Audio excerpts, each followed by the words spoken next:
ahora vamos a volver a escuchar a la doctora Mariana Meyers con anormalidades neurológicas en el síndrome confundido transfusor por resonancia.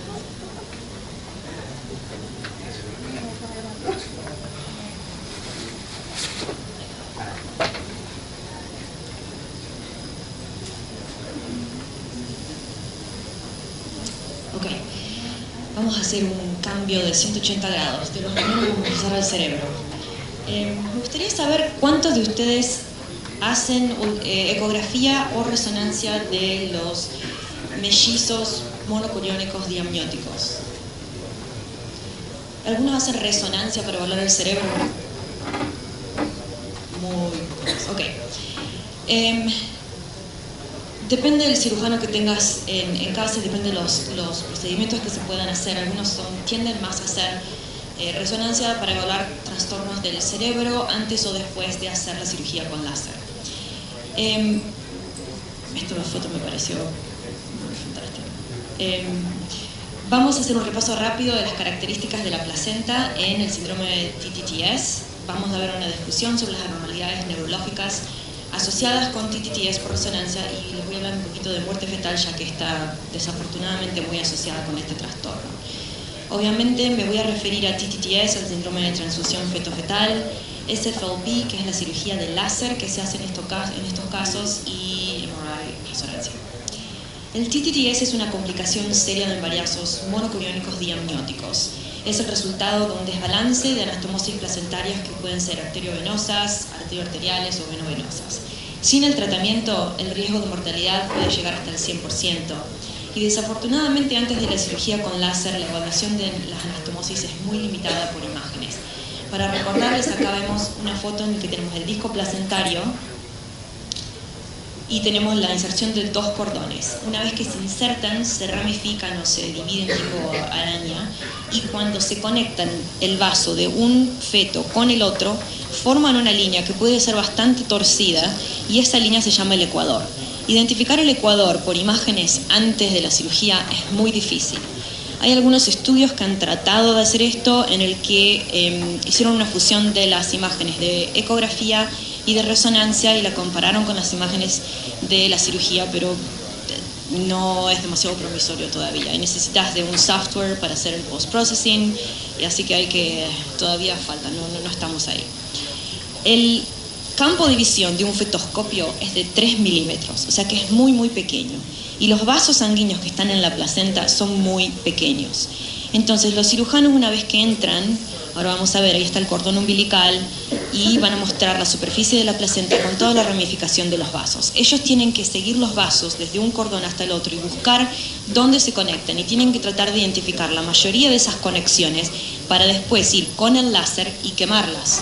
Y ahora vamos a ver cómo se ve el instrumento y cómo está quemando con láser esa unión entre vasos de un feto y del otro para terminar la transfusión feto-fetal. Por resonancia lo que hacemos es, les voy a mostrar el protocolo específico que uso yo. Puede servir para evaluar la placenta, la inserción del cordón umbilical y para evaluar más que nada los trastornos del sistema nervioso central que están asociados en el TTTS.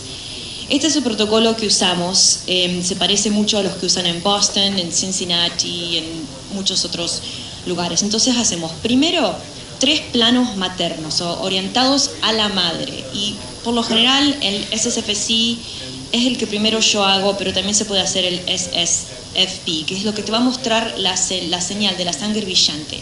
Yo recomiendo el primero porque es fácil buscar la inserción del cordón cuando el cordón se ve oscuro, pero cuando la sangre se ve hiperintensa en el cordón, quizás es más difícil identificarlo. Después nos olvidamos de la madre y hacemos los planos fetales, y solo hacemos imágenes del cráneo, porque lleva mucho tiempo hacer imágenes de 2 fetos. Y estos fetos, por lo general, se hacen imágenes a las entre 16 y 21 semanas y se mueven un montón, entonces lleva mucho tiempo. El resto del cuerpo lo puedo ver en los planos maternos, entonces yo recomiendo solamente hacer imágenes dedicadas del cerebro, que es lo que en resonancia puede ayudar. El resto se ve muy bien con ecografía. Entonces hacemos 3 planos sagitales en las 2 secuencias, en el SSFC y en las secuencias de balance.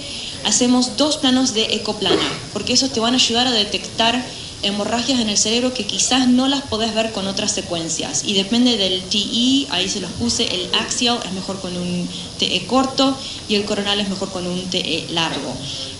Las secuencias de difusión, yo no soy muy fanática, porque depende a qué edad gestacional estés, la corteza te va a demostrar como que hay restricción de la difusión, pero es porque la formación embriológica. Entonces uno puede erróneamente decir que hay infarto cuando es parte embriológica normal.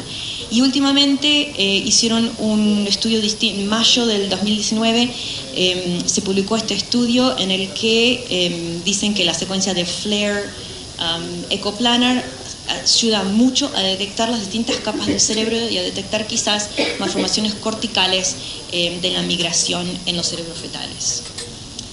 La placenta en resonancia, por lo general en estos fetos con TTTS, no va a ser normal.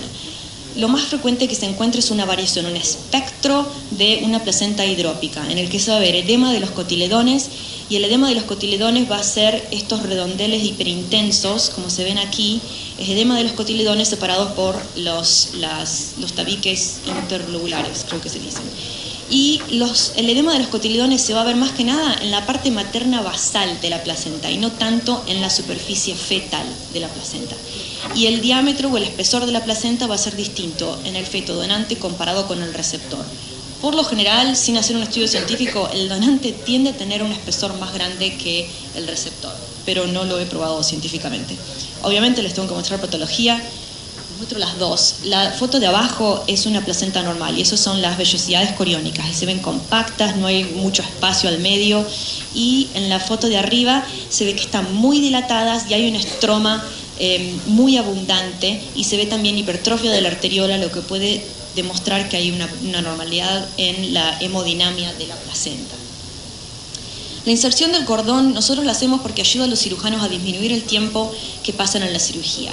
Por resonancia, mirando al plano coronal de la madre, usamos la forma de reloj y decimos, por ejemplo, en este feto receptor está a las 11, digamos, si uno pone el reloj en esta forma, está más o menos a las 11 en la parte supraumbilical, porque esta línea marca el nivel del ombligo de la madre, y está medio anterior, porque la placenta es fundo posterior.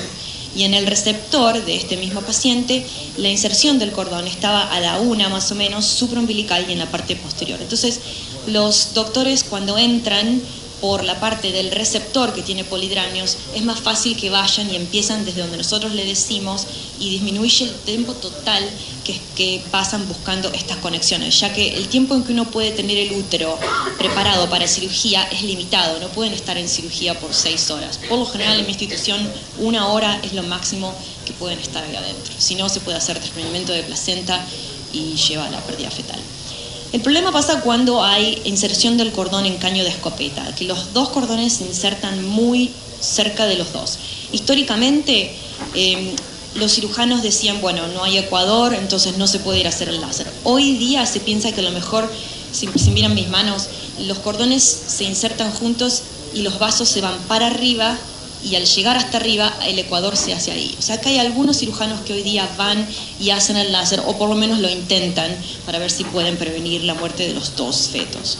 Y se dice caño de escopeta porque, bueno, tiene la forma de un rifle. Se sabe que el sistema nervioso central está afectado en fetos con TTTS y los sobrevivientes tienen un alto riesgo de complicaciones neurológicas, cardíacas y del desarrollo, y la parálisis cerebral o parálisis infantil tiene un riesgo de más del 20% comparado con la población normal. Mientras que la ecografía es la primera línea de evaluación y es muy buena en estos casos, no identifica las estructuras intracraneanas también como la resonancia. Entonces por eso que yo también hago solamente la resonancia del cerebro, porque el resto se ve fantástico por ecografía. Depende de quién uno lea, la incidencia de anormalidades del sistema nervioso central varía entre el 6 al 64%, pero muchos de estos estudios usaron ecografía postnatal a las 24-48 horas para identificar patología del sistema nervioso central. Merhart hizo un estudio en el que la incidencia era del 23% por resonancia fetal, 68% se vio en la vida postnatal, pero de los cuales solo 18% se vieron en la ecografía postnatal. O sea que ahí muestra también las limitaciones de las modalidades. Y el único predictor de daño cerebral postnatal fue la severidad del estadio de Quintero. Para los que no saben, el estadio de Quintero es un estadio que trata de decir cuál es la severidad del TTTS, que va a decir, bueno, se le hace tratamiento o no, y algún tratamiento puede ser solamente amniorreducción o si se le puede hacer láser en la institución que corresponda. Nosotros hicimos un estudio desde el 2011 al 2015 por 4 años y encontramos una incidencia de anormalidades del sistema nervioso central del 17%, que se parece a lo que Robinson publicó hace poquito, del 15%, y no encontramos ningún factor predictor, ya sea de daño cerebral o que esté basado en alguna anormalidad del Doppler que podamos ver antes. El láser se hizo para disminuir la mortalidad y disminuir la secuela neurológica y prolongar la vida. Pero aún así, muchos estudios muestran que hay todavía riesgo de daño cerebral y anormalidades del desarrollo psicomotriz que varían.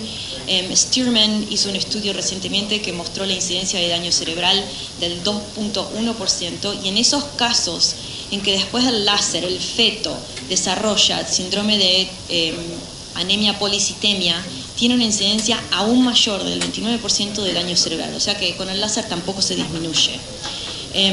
Ha habido otros estudios en el que han demostrado que el desarrollo psicomotriz está asociado con un aumento, en estos casos el TTTS está asociado con un aumento del riesgo de anormalidades neurológicas del 13% y el desarrollo neurológico aún luego del láser. Acá les voy a mostrar una foto, una ecografía antes del láser, no se le hizo resonancia, en la que se pueden ver que los cerebros se ven bastante bien, no hay hidrocefalia, no hay productos sanguíneos, parecían normales. 5 días después de hacer el láser se le hizo resonancia y ecografía otra vez, y aún en la ecografía se pueden ver que hay productos sanguíneos al lado del epéndima, había hidrocefalia bilateral y se puede ver el nivel líquido-líquido en la resonancia que había productos sanguíneos. Y miren en la secuencia de Ecoplanar qué fácil que es distinguir los productos sanguíneos. O sea que no es que te va a mostrar más, pero te los va a mostrar mejor, y es útil en los casos en los que es muy sutil. Puede ser que haya muerte de un mellizo, no de los dos. Griffith hizo un estudio en el que mostró que en casos de muerte fetal espontánea o luego del láser, la incidencia del daño cerebral es del 13%, y la comparación de la ecografía y la resonancia detectó más que la ecografía, porque otra vez creo que puede ver mejor las partes intracraneanas comparado con la ecografía. El mecanismo de daño neurológico es distinto si uno lo piensa prenatal y postnatal. Prenatal está relacionado con anormalidades del flujo de sangre, por ende todas las comunicaciones en la placenta. Del feto donante son de hipovolemia, hipoxemia e isquemia, y del feto receptor son de hipervolemia y hemorragia. El daño neurológico postnatal es el mismo que pasa en cualquier bebé prematuro.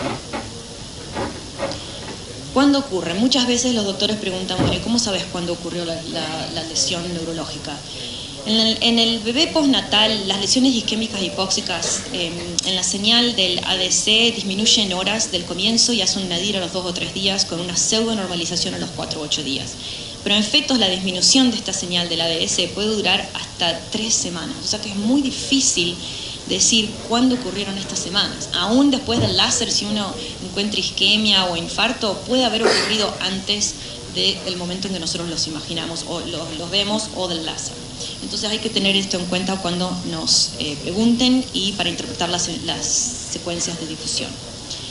Los hallazgos típicos por ecografía en estos fetos, la anormalidad intracraneana más común es la ventriculomegalia. Hay, obviamente, como sabemos, polidramios y oligohidramios en el receptor y en el donante. La vejiga puede estar distendida o ausente. Hay cardiomegalia, falta de movimiento fetal, e-drops y hallazgos poco específicos del sistema nervioso central.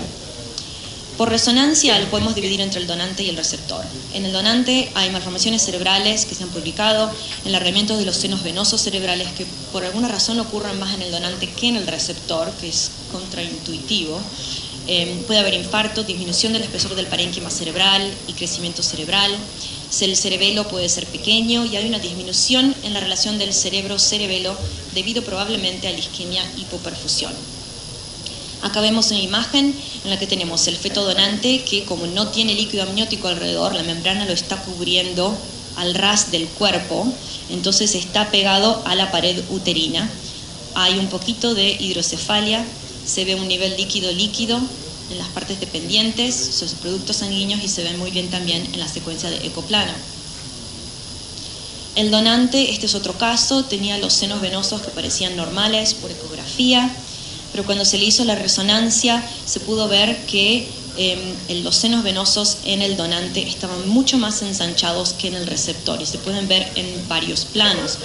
Esto refleja la hipertensión venosa cerebral. No se ha publicado alguna asociación con el desarrollo a los 10 años de vida, aún no se sabe qué puede pasar, pero se teme de que esto puede indicar que hay un desbalance hemodinámico que puede llevar al tratamiento más rápido.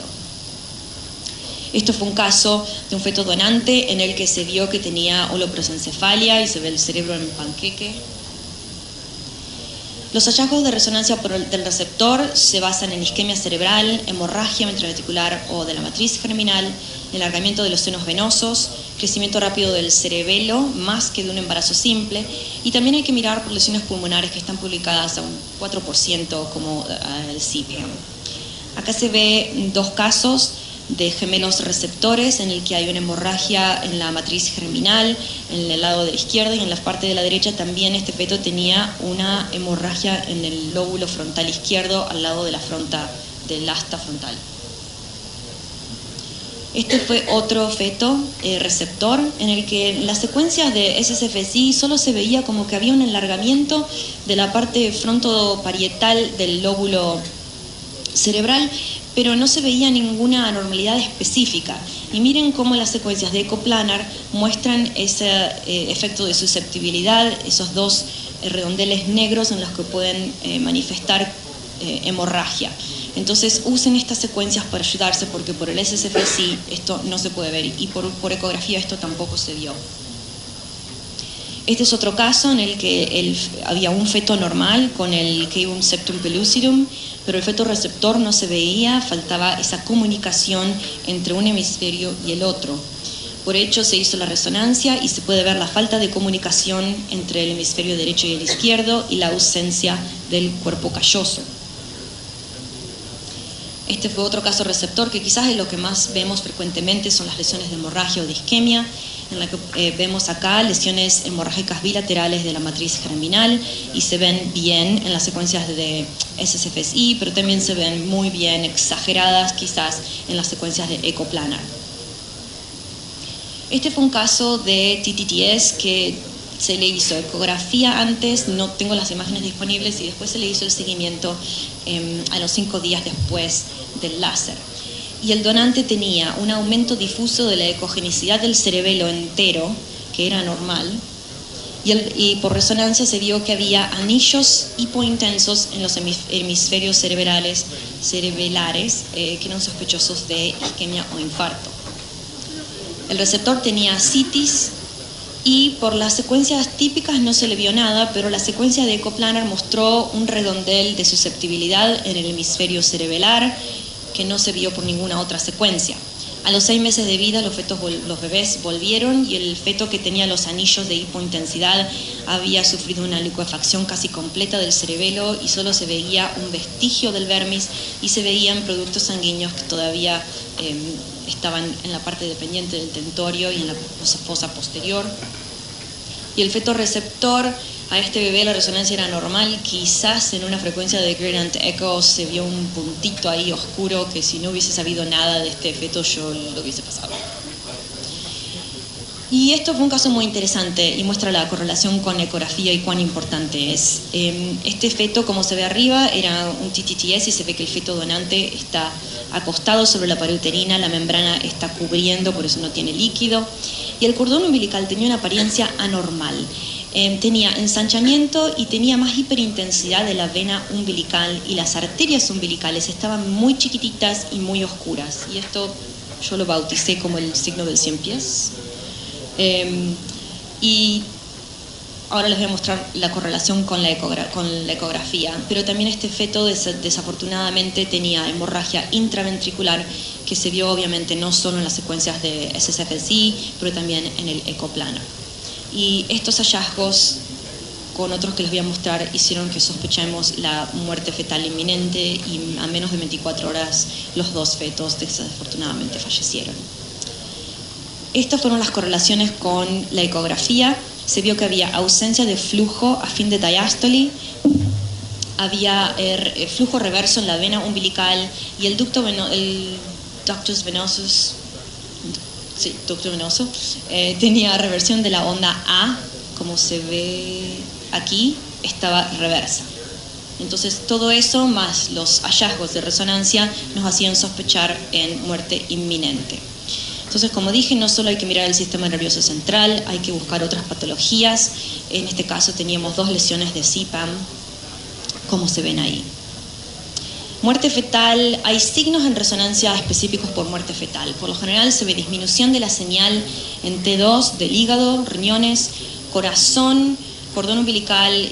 O sea, en las secuencias donde la sangre se ve oscura, el corazón y el cordón umbilical puede ser que te muestre hiperintensidad. Y lo reverso se va a ver en las secuencias de balance, donde la sangre se va a ver hiperintensa. Y eso es muy importante. Puede haber hemorragia cerebral y hay que buscar las secuencias de ecoplanar porque nos pueden indicar lesiones que no las vemos por otras secuencias. Y obviamente disminución del movimiento fetal que se va a ver por ultrasonido. Este fue un estudio en el que sospechamos que había muerte inminente del donante y no es porque una imagen esté más oscura que la otra. El hígado en ese feto donante estaba realmente hipointenso comparado con el contralateral, con el del otro gemelo. Acá podemos ver los signos de muerte inminente son hipointensidad del hígado, de los riñones, puede haber pleuresía cardíaca, de pulmón. Y también se ve un anillo hipointenso y engrosado alrededor de los glóbulos oculares. Y eso puede ser por muerte inminente o porque el feto ya está muerto. Y también en ese feto se vio que había hemorragia intraventricular que se extendía en los productos sanguíneos a la corona radiada. Entonces, en resumen, la resonancia provee una información invaluable del sistema nervioso central en fetos con TTTS, pero hay que tener conciencia de que el approach tiene que ser con la ecografía y la ecocardiografía fetal, porque ayudan en el aconsejamiento de los padres y el planeamiento de la cirugía. Muchas gracias.